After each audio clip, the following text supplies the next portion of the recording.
Hey guys, how are you all? Welcome back to my channel guys. आज मैं आपको शिक्षा मनोविज्ञान की विधियों का वर्गीकरण बताऊंगी। Classification of methods of educational psychology का डिटेल में तो नहीं, जस्ट आपको एक ओवरव्यू देने जा रही हूँ कि आपको कितने मेथड्स को पढ़ना होता है एजुकेशनल साइकोलॉजी में। और उसके बाद मैं आपको हर मेथड का डिटेल में वीडियो बनाकर प्रोवाइड कराऊंगी। तो आज जस्ट एक ओवरव्यू मैं आपको प्रोवाइड करने के लिए मैंने ये वीडियो बनाया है। So let's start. और अगर आप बीएड फर्स्ट ईयर में हो तो ये आपके लिए बहुत इम्पॉर्टेंट हो जाता है, क्योंकि इससे हर साल क्वेश्चंस आते ही आते हैं। तो वर्तमान में शिक्षा मनोविज्ञान के अध्ययन के लिए जिन विधियों का प्रयोग किया जाता है उन्हें कार्य प्रणाली के आधार पर दो वर्गों में विभाजित किया गया है। तो किसके आधार पर? कार्य प्रणाली के आधार पर उनको दो वर्गों में डिवाइड किया गया है, विभाजित किया गया है। पहली है निरीक्षण विधियाँ, जिसको हम कहते हैं ऑब्जर्वेशन मेथड्स, और दूसरी है विवरणात्मक विधियाँ, जिसको हम कहते हैं एक्सपोजिशन मेथड्स। फिर आपकी आती है निरीक्षण विधियाँ। ऐसी विधियाँ जिनके द्वारा मानव व्यवहार का अध्ययन निरीक्षण द्वारा किया जाता है, निरीक्षण विधियाँ के अंतर्गत आता है। यानी कि ये इस तरह का मेथड होता है जिसके द्वारा जब हम मानव व्यवहार का अध्ययन निरीक्षण, खुद हम जाकर निरीक्षण करते हैं, देखते हैं दूसरे के व्यवहार को और तब हम उसका अध्ययन करते हैं, तो वो आपका आता है निरीक्षण विधियों के अंतर्गत। उसके बाद निरीक्षण विधियाँ, यहाँ पे मैंने 3 विधियाँ लिखी हैं। मोस्टली ये 2 विधियाँ होती हैं, 2 प्रमुख विधियाँ होती हैं। पहली होती है अंतर्दर्शन विधि और दूसरी होती है बहिर्दर्शन विधि या फिर अवलोकन विधि।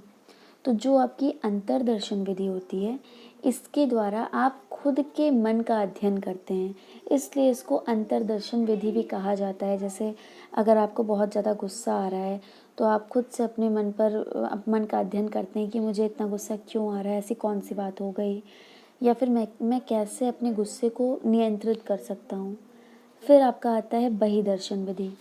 तो बहिर्दर्शन जो विधि होती है, इसमें क्या होता है, आप दूसरों के व्यवहार का जब आप अध्ययन करते हो बहिर्दर्शन विधि में, आप दूसरों के व्यवहार का अध्ययन करते हो, कैसे उनका निरीक्षण करके उनका बाहरी तौर पर जो आपको दिखता है, उनका मानसिक तौर पर आपको जो उनका व्यवहार दिखता है, कैसे वो आपसे बात कर रहे हैं, कैसे वो लोगों के साथ बर्ताव कर रहे हैं, उसके बेसिस पर जब आप उनके मानसिक स्तर का पता लगाने की कोशिश करते हैं, अध्ययन करने की कोशिश करते हैं, तो वो आपका बहिर्दर्शन विधि के अंतर्गत आता है या फिर वो अवलोकन विधि के अंतर्गत आपका आता है।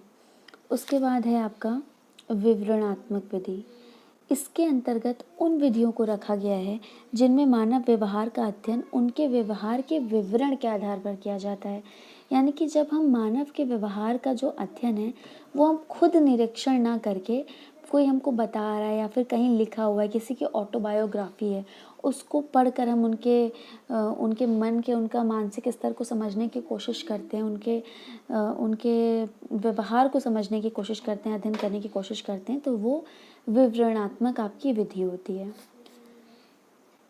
इसमें निम्न विधियाँ प्रमुख हैं। तो सबसे पहली जो आपकी है वो है विकासात्मक अथवा जाननिक विधि। कौन सी है आपकी? विकासात्मक अथवा जाननिक विधि।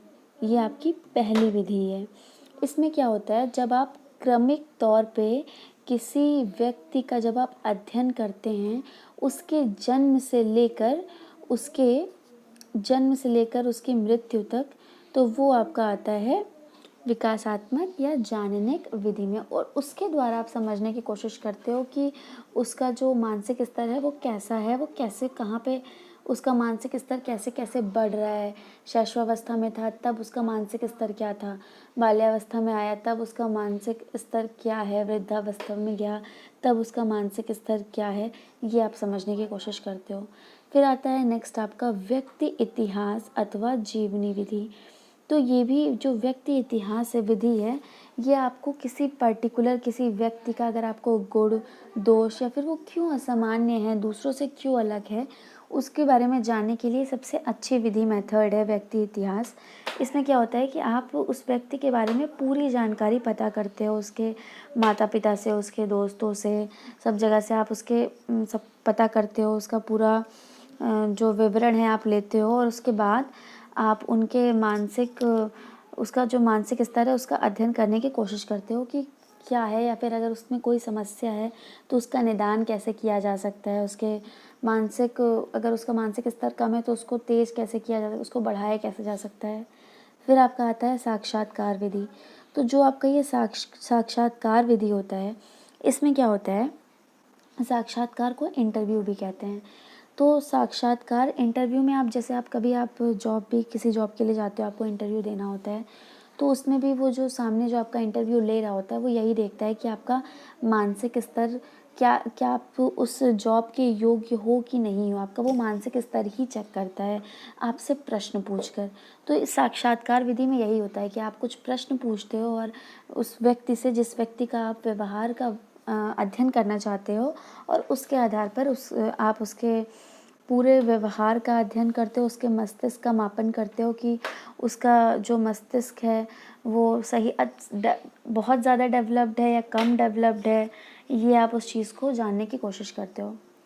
उसके बाद आपका आता है प्रश्नावली विधि। इसमें क्या होता है कि आप एक प्रश्न की सूची तैयार करते हो और प्रश्न पहले से डिसाइडेड होते हैं, और उसके बाद आप उन प्रश्नों को, जिसके व्यवहार को आपको जानना है, आप उससे पूछते हो, और जब वो उसका उत्तर देता है, जो भी उत्तर देता है उसके अकॉर्डिंग आप उसके व्यवहार को समझने की कोशिश करते हो कि इसका, अगर इसने इस प्रश्न का ये आंसर दिया है तो उत्तर दिया है, तो इसका व्यवहार ऐसा होगा, ये शांत स्वभाव का होगा, या फिर ये इसको गुस्सा बहुत आता होगा। उसके बाद तुलनात्मक विधि। इसमें क्या होता है, इसमें आप तुलना करते हो जिस व्यक्ति का आप व्यवहार के अध्ययन कर रहे हो, उसके मानसिक स्तर का आप अध्ययन कर रहे हो, उसकी तुलना करके आप यहाँ पे आप मानसिक स्तर का अध्ययन किया जाता है तुलनात्मक विधि में। फिर आपका जो आता है वो आता है आपका मनोभौतिकी विधि। तो मनोभौतिकी विधि क्या होती है? मनोभौतिकी विधि में आप व्यक्ति के मनोभौतिकी विधि में आप इसको, तुलनात्मक विधि मैंने आपको बता ही दी, और फिर आपका नेक्स्ट है मनोभौतिकी विधि।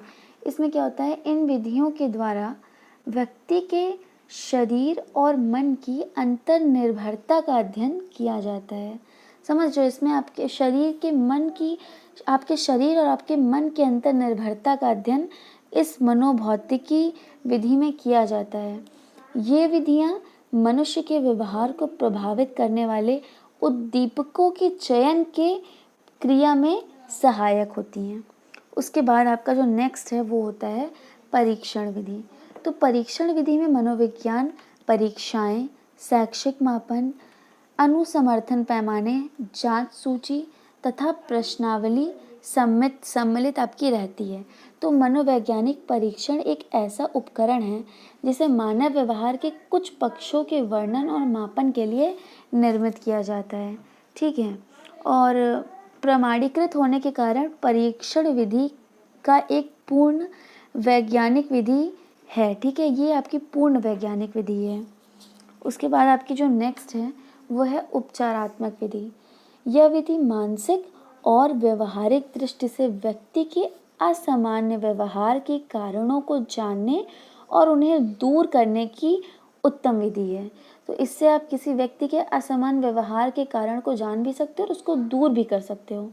ठीक है, उसके बाद जो आपकी नेक्स्ट विधि है वो है सांख्यिकीय विधि। सांख्यिकीय विधि क्या होती है? इस विधि द्वारा समूहों की गुणात्मक विशेषताओं को संख्याओं के रूप में प्रस्तुत किया जाता है। यह विधि भी एक वैज्ञानिक विधि है। फिर आपकी जो नेक्स्ट है वो है मनोविश्लेषण विधि। इस विधि द्वारा व्यक्ति के व्यवहार का अध्ययन किया जा सकता है, क्योंकि इस विधि से व्यक्ति के व्यवहार के चेतन और अचेतन दोनों पक्षों का सूक्ष्म अध्ययन संभव है। यानी कि आपका जो चेतन मन है और आपका जो अचेतन मन है, ये उन दोनों का अध्ययन इस विधि से संभव है। फिर लास्ट में जो आपका आता है वो है आपकी समाजमिति विधि। समाजमिति विधि एक मनोवैज्ञानिक विधि है। इसमें किसी समूह के सदस्यों के पारस्परिक मैत्री संबंधों की जानकारी प्राप्त की जाती है।